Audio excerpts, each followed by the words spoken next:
Assalamualaikum warahmatullahi wabarakatuh. Sebelumnya perkenalkan, nama saya adalah Muhammad Firmansyah dengan NIM 1030 124 00137 dari kelas IF 4808. Di sini saya akan mengerjakan tugas sub CLO 03 strip 1 strip 3 ya.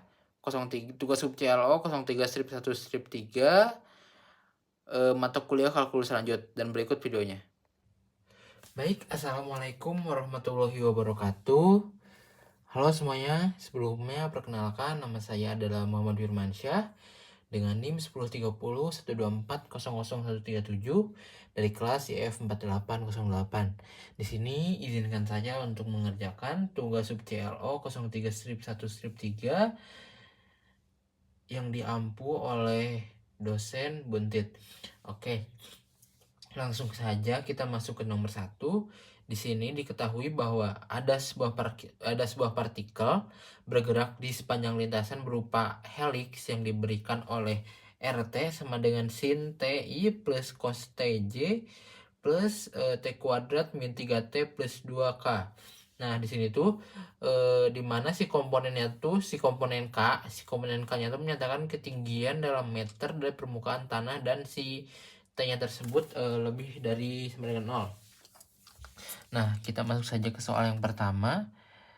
Soal yang pertama tuh di sini terdapat bahwa dia bertanya bahwa apakah si partikel tersebut pernah bergerak ke bawah. Apakah partikel tersebut pernah bergerak ke bawah. Gerak ke bawah. Nah, di sini untuk yang A itu pertanyaannya tuh apakah si partikel ini tuh pernah bergerak ke bawah gitu. Nah, jadi langsung saja, bentar tidak fokus. Oke. Jadi langsung saja, jadi gini, apa sih untuk yang diperlukan itu berarti rumus dari ketinggian kan? Ketinggian. Nah, si ketinggian itu kan 2T. Nah, jadi 2T itu sama dengan 2 enggak, sorry. Jadi sama dengan T kuadrat min 3T min 2. Nah, jadi kan si ketinggiannya itu 2T nih. Nah, itu ditulis lagi sama dengan T kuadrat min 3T min 2 di sini nih. Nah, kita jadi turunan yang pertama dari si dua aksen T-nya itu sama dengan ada rumus D per DT, itu berarti T kuadrat min 3T min 2.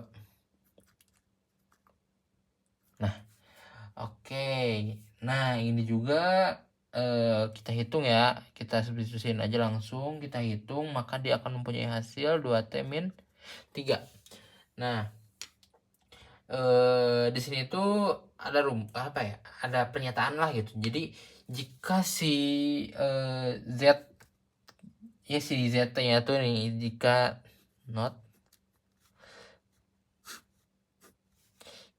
si ZT itu kurang dari 0, maka dia itu maka si ketinggian itu berkurang atau bergerak ke bawah lah. Gerak ke bawah. Nah, ada juga yang si turunan si ZT atau Z aksen T. Jika si Z aksen T-nya itu lebih dari sama 0, maaf kurung.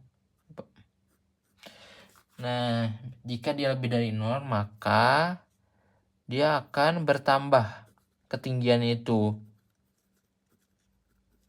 Nah, atau dia itu bergerak ke atas. Jadi perbedaannya udah kelihatan ya.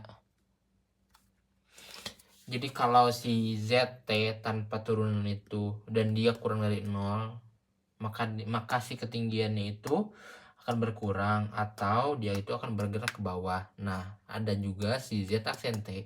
Jika si Z aksen T-nya itu lebih dari 0 atau turunan pertama dari Z, nah, maka ketinggian dia itu akan bertambah. Nah, dia itu akan bergerak ke atas gitu. Langsung saja kita masuk ke sininya, berarti gini nih. Di sini tuh berarti min 2T min 3 kurang dari 0. Langsung berarti tulis lagi 2T jika sini kurang dari 3, T-nya itu kurang dari 3/2. Nah, kita hitung aja nih, langsung substitusin aja yang tadi ya. Langsung digini-gini, langsung sih jadi min 2T min 3 jika C-nya kurang dari 0, 2T-nya itu kurang dari 3, dan si T-nya itu 3/2. Nah, itu dari jawaban itu kita bisa menarik kesimpulan bahwa si partikelnya tuh bergerak menurun.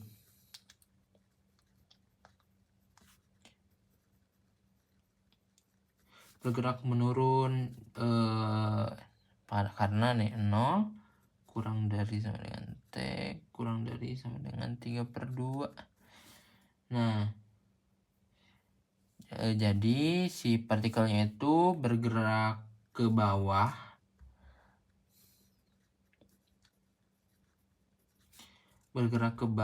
sebelum si T-nya itu 1,5 detik. Semoga bisa dimengerti untuk soal yang pertama. Maksudnya soal yang pertama opsi A. Oke, kita lanjut ke opsi yang B. Opsi yang B sini tuh kita ditanyai bahwa apakah si partikel itu pernah berhenti bergerak. Jadi apakah si partikelnya tuh dapat pernah atau enggak berhenti bergerak gitu. Henti bergerak. Nah, ternyata apakah partikel pernah berhenti bergerak? Ya, pernah jika si partikel itu dapat berhenti jika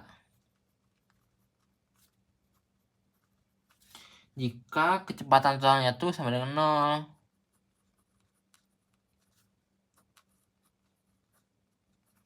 Nah, jadi si partikelnya itu bisa berhenti bergerak ketika si partikelnya itu punya kecepatan totalnya itu sama dengan 0. Nah, langsung aja ya kita coba. Kita tuliskan kecepatan itu Vt itu berarti dx/dt. Langsung aja berarti kita masukkan cos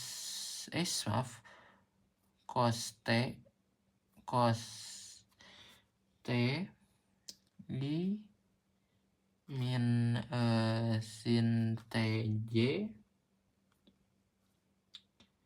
plus 2T min 3. K-nya jangan lupa. Nah, di sini tuh kita tuliskan saja seperti ini nih. Jadi si cos T itu kan sama dengan 0. Nah, jadi si T-nya itu berarti setengah pi/2, 3 pi/2, lalu yang sin T juga sama kayak atas, T 0 pi 2 pi. Lalu yang berarti yang 2T min 3 itu dia sama dengan 0, sama kayak di atas ya. Jadi si T-nya itu sama dengan 3/2. Nah, dari pengerjaan kita di atas ini nih, yang ini. Jadi di sini itu berarti nggak ada nilai, tidak ada nilai. Maaf, apakah ngobrol? Takutnya ngobrol. Oke. Berarti tidak ada nilai yang dapat memenuhi ketiganya. Jadi gak ada gitu yang bisa sama dengan 0 tuh. Jadi sehingga si partikelnya itu gak akan pernah berhenti bergerak. Gak berhenti bergerak. Digerak. Nah, jadi kesimpulan dari nomor 2 itu, jadi apakah si partikelnya itu pernah berhenti bergerak? Jawabannya enggak, karena dari syaratnya aja kan, syaratnya itu partikel dapat berhenti bergerak jika kecepatannya itu 0. Nah, pada hasilnya setelah kita substitusi itu nggak ada nilai yang dapat memenuhi ketiganya partikelnya itu, jadi nggak dapat berhenti bergerak. Oke, kita lanjut ke nomor C. Oke, kita lanjut ke nomor yang C. Di sini tuh yang C tuh di sini ya, semoga jelas. Nah, yang C itu kan kita apa sih, kapan gitu, kapan si partikelnya itu berada di posisi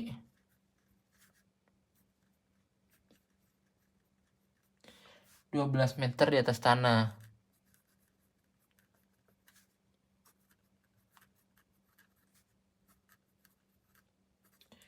Oke, jadi langsung jawab aja nih. Jadi berarti kita masukkan, kita menggunakan apa ya, yang ketinggian lah gitu. Jadi langsung saja kita, sih takut tidak jelas, kita lurusin dulu. Oke.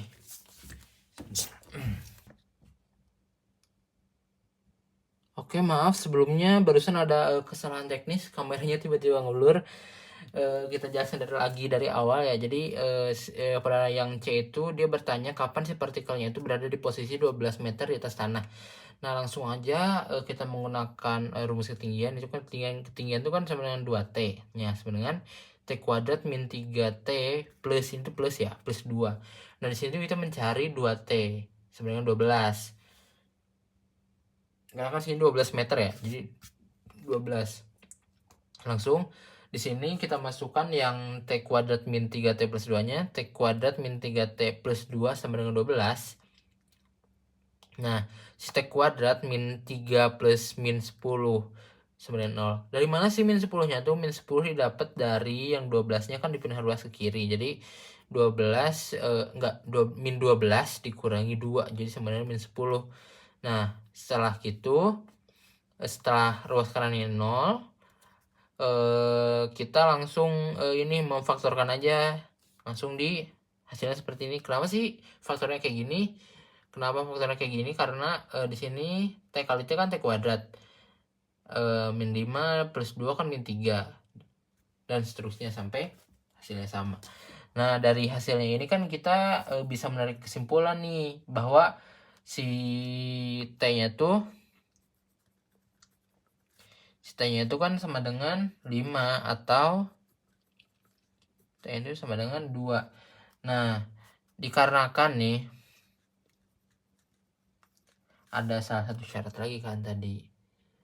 Dikarenakan si T-nya itu kan, si T-nya itu lebih dari sama dengan 0, maka T-nya itu sama dengan 5. Lupa. 5. Nah, ini. Jadi si partikelnya itu berada di 12 meter itu. Kapan partikel berada di posisi 12 meter di atas tanah? Nah, si partikelnya itu berada di 12 meter di atas tanah itu pada keadaan si T-nya itu sama dengan 5 detik. Oke. Lanjut kita ke opsi D, nomor yang D. Yang D itu kita di sini ada soal, yaitu berapakah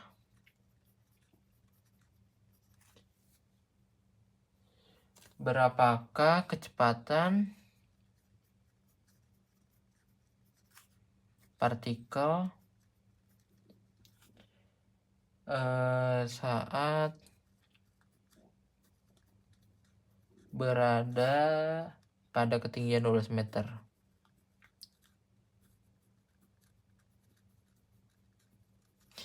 ketinggian 12 meter.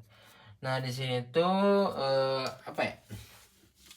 Untuk yang opsi D itu langsung saja kan kita tulisan aja kayak gini nih. Jadi si VT itu apa ya? Jadi si VT itu kan sama dengan cos TI min sin TJ plus 2 kali T min 3K. Nah, langsung masukkan. Ini rumusnya ya, rumus umumnya. Langsung kita masukkan aja 5 sama dengan cos 5i min sin 5j plus 2 dikali 5 dikali 3 K. Nah, berarti jadi si V5 itu sama dengan cos 5i min sin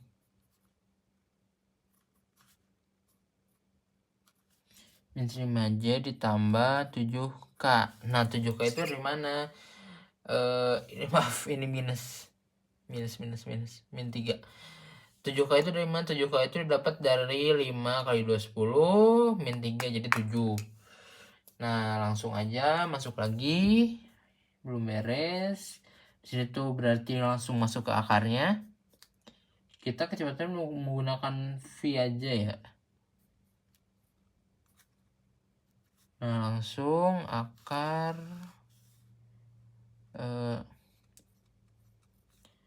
cos 5 kuadrat ditambah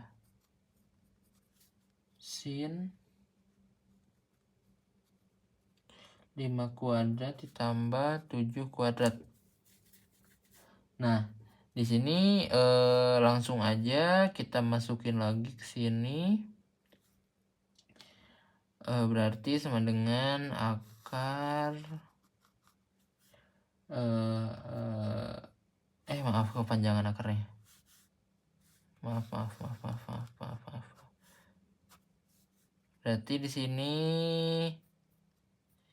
apa ya?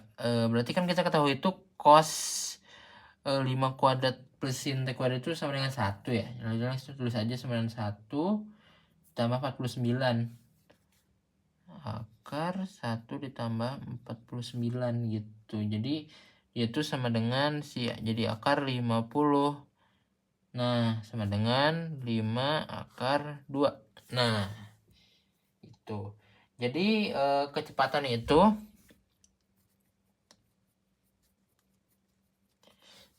si kecepatan itu sama dengan akar 50 atau 5 akar 2. Nah, untuk yang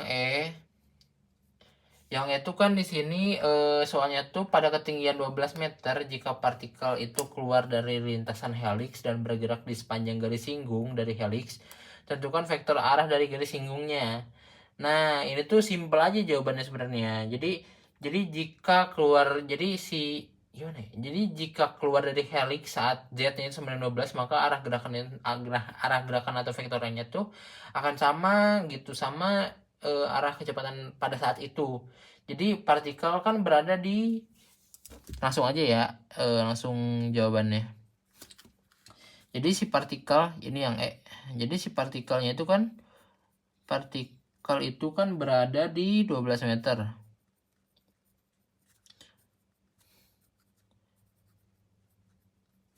Dan si T-nya itu sama dengan 5. Nah, 5 detik. Dan kecepatan. Dan kecepatan itu sama dengan, nah untuk kecepatan itu langsung kita tulis aja kayak gini, V sama kayak atas ya. V5 cos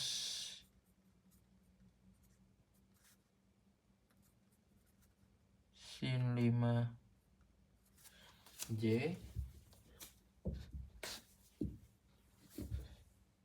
plus sin 5J plus 7K maka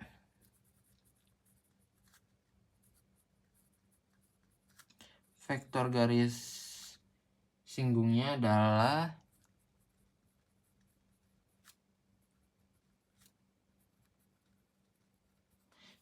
vektor garis singgungnya itu adalah cos 5i min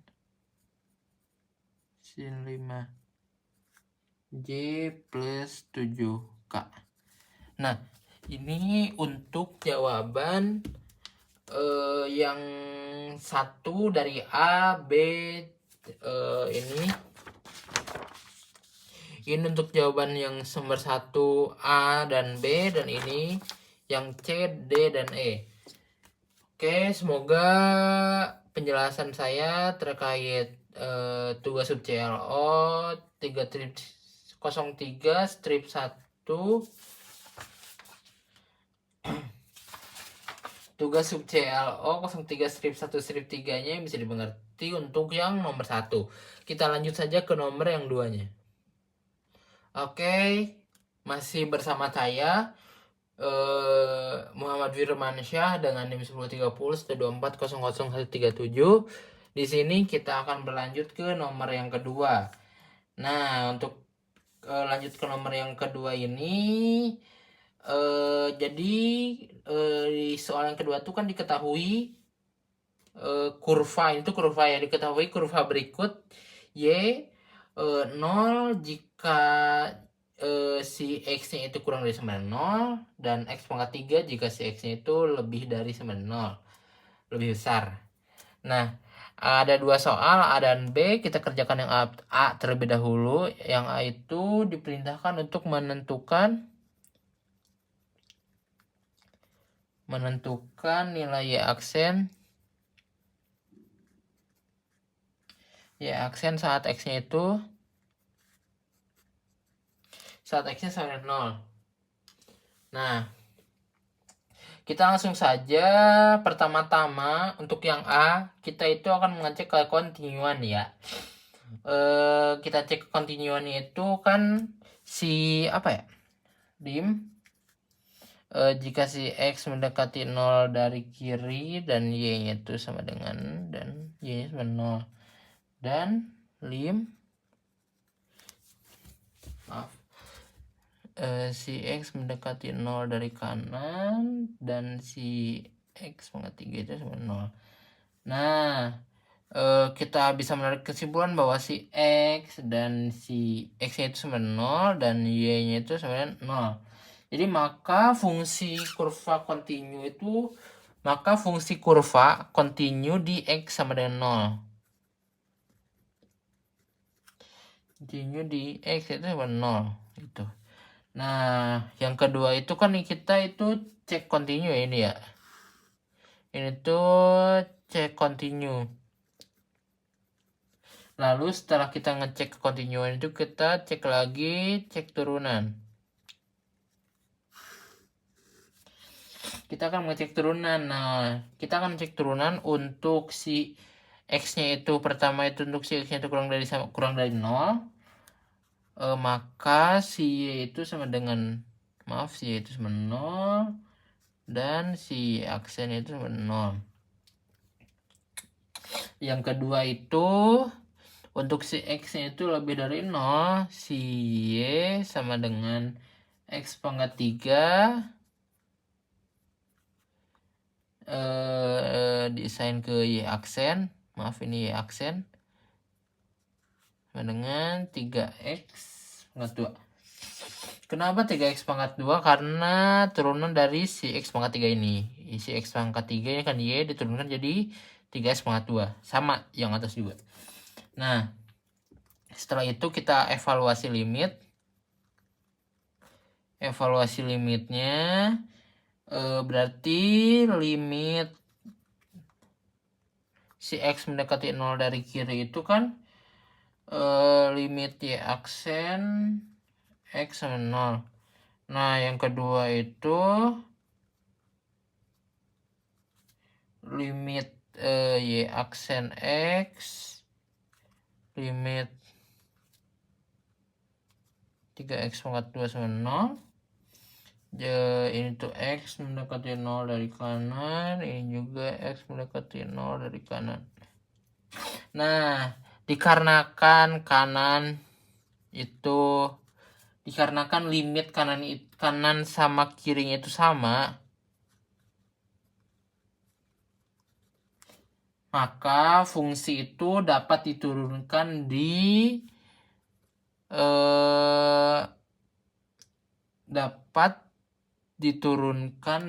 ya karena ya yang aksen itu dapat diturunkan di x itu sama 0 dan si aksen 0 itu sama dengan 0. Oke.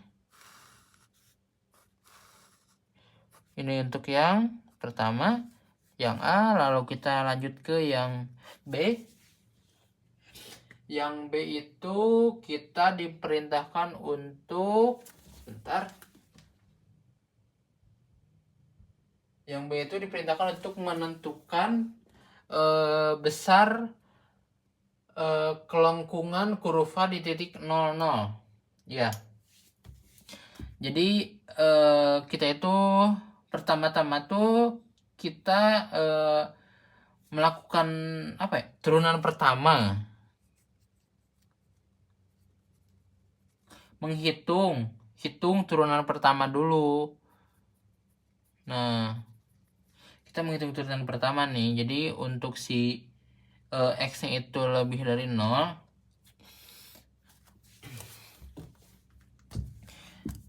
fx sama dengan x pangkat 3, f aksen x sama dengan 3x pangkat 2, f double aksen x itu sama dengan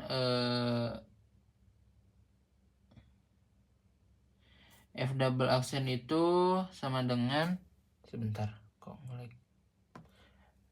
kita lanjut f double aksen itu sama dengan 6x.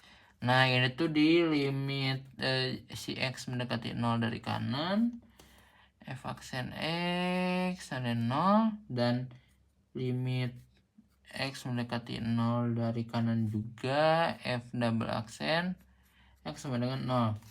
Nah, lanjut untuk si ini yang pertama. Untuk yang kedua, kita lanjut untuk si x-nya itu kurang dari 0. Berarti fx itu sama dengan 0, f aksen x sama dengan 0, f double aksen x 0. Nah, kita masuk ke rumus utama, yaitu kelengkungan dari fungsi y sama dengan fx. Nah, itu kita kasih rumus simbol K aja, kx. Nah, segitu f double aksen x per 1 ditambah 1 f aksen x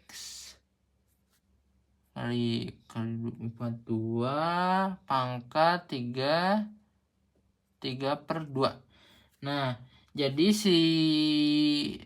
untuk yang B itu besar kelengkungannya itu ada di titik besarnya itu ada di titik 0,0. Ada besar kelengkungan di titik 0,0 adalah 0. Oke. Mungkin sekian untuk penjelasan tugas sub CLO 03 strip 1 dari saya, Muhammad Firmansyah. Mohon maaf bila ada kekurangan dalam ucapan, dalam pembahasannya. Semoga kritik dan saran bisa membantu saya untuk menjadi lebih baik untuk kedepannya. Oke, sekian dari saya. Mohon maaf bila ada kesalahan. Wassalamualaikum warahmatullahi wabarakatuh. Mungkin sekian penjelasan tugas sub CLO 03-1-3 dari saya. Mohon maaf bila banyak kesalahan dalam ucapan, dalam pembahasan, dan semoga dimengerti oleh pendengarnya. Mohon maaf bila banyak kesalahan. Wassalamualaikum warahmatullahi wabarakatuh.